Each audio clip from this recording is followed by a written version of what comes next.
Do you want to change your home address or your personal address on your LinkedIn profile? This is very easy to do. Whether it's your business address, your personal address, you can easily change that on your account.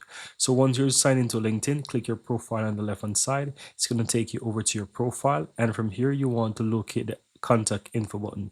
Once you click on contact info button, you'll be able to see the contact info button appear. Click the pencil icon on the upper right, and from here you will be able to see details about your address, so you can always come here and change this. So if I don't want to say Carlin and I want to say, for example, Bulls Bay, I'm gonna write that, for example, Bulls Bay. Let's say I live at Bulls Bay 1001 or something like that. Let's say that's where I live.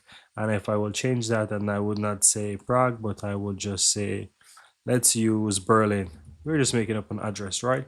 And let's say I live in Berlin, Germany. Let's say that's the address, right? I can go ahead and I can add that in, and I can click and save, and that's how I update and add my new address. And that's it, guys. Very easy and very simple.